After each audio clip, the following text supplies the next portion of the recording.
ஸ்ரீ குருவாயூரப்பன் திருவடிகளே சரணம். இன்னைக்கு இந்த தசகத்தோட 10வது ஸ்லோகத்தை பார்க்கலாம். முதல்ல வார்த்தைகளை பிரித்து சொல்லலாம், பிறகு ஒவ்வொரு வரியும் சேர்த்து சொல்லலாம். நிசம்பிரமஸ்த்வயமயாசித சாபமோக்ஷோ நிசம்பிரமஸ்த்வயமயாசித சாபமோக்ஷோ விருத்ராசுரத்வமுபகம்ய சுரேந்திரயோதி விருத்ராசுரத்வமுபகம்ய சுரேந்திரயோதி பக்த்யாத்மதத்வகதனை சமரே விசித்ரம் பக்த்யாத்மதத்வகதனை சமரே விசித்ரம் சத்ரோரபி பிரமமபாஸ்ய கதபதம் தே சத்ரோரபி பிரமமபாஸ்ய கதபதம் தே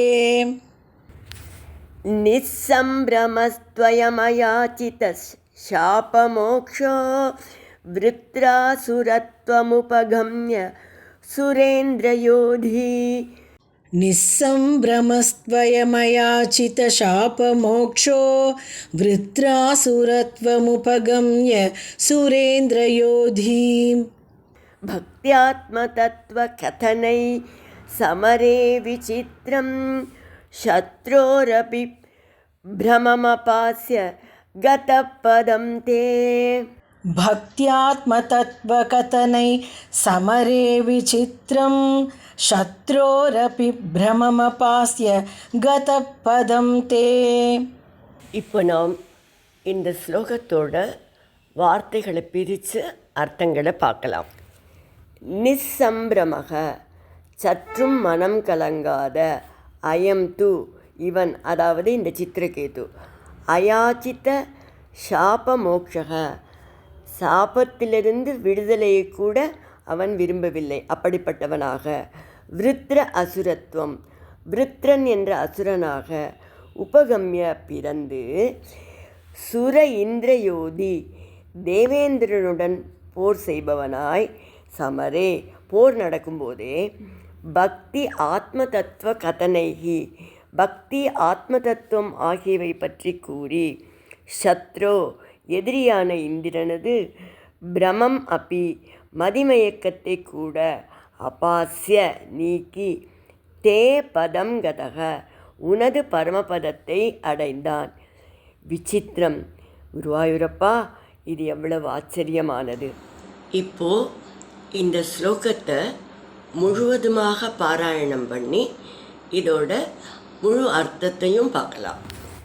நிசம்பிரமஸ்த்வயமயாசித சாபமோக்ஷோ விருத்ராசுரத்வமுபகம்ய சுரேந்திரயோதி பக்த்யாத்மதத்வகதனை சமரே விசித்ரம் சத்ரோரபி பிரமமபாஸ்ய கதபதம் தே. சிவபிரானை பரிகாசம் செய்ததால் உமாதேவி சித்திரகேதுவை சபித்து விட்டாள். ஆனால் இந்த சித்திரகேதுக்கு மனசில் ரொம்ப தைரியமும் உறுதியும் இருந்தது. அதனால் அவன் சாபத்திலேருந்து விடுதலையை கூட கெஞ்சி கேட்டு அப்படிலாம் செய்யவே இல்லை. விருத்ரன் என்ற அசுரனாக பிறந்தான். பின்னர் இந்திரனோட போர் புரிந்தான். போர் நடக்கிற போதே பக்தியை பற்றியும் ஆத்ம தத்துவத்தை பற்றியும் எதிரிகளுக்கு உபதேசித்தான். எதிரியான இந்திரனுடைய மதிமயக்கத்தை கூட போக்கி உங்களது பரமபதத்தை அடைந்தான் என்கிறார் பட்டத்திரிகள். இந்த சித்திரகேதுவை பற்றி பாகவதத்தில் சில நல்ல கருத்துக்கள், நம்ம புரிஞ்சுக்க வேண்டிய கருத்துக்களை சுகர் சொல்கிறார். நான் விஷ்ணு பக்தன், இந்திரியங்களை ஜெயித்தவன் என்ற கர்வம் சித்திரகேதுவோட வீழ்ச்சிக்கு காரணம். சித்திரகேது சிவபெருமான பரிகாசம் செய்ததை சுகபிரம்மம் என்ன சொல்கிறார்னா, உலக நடத்தை போல இல்லாததும் காரணத்தை அறிய முடியாததுமான மகான்களோட நடத்தையை அறிவிலிகள் பரிகசிக்கிறார்கள் என்று கூறுகிறார். சிவனும் பார்வதியும் இந்த ஜகத்துக்கு தாயும் தந்தையுமாக போற்றப்படுகிறார்கள்.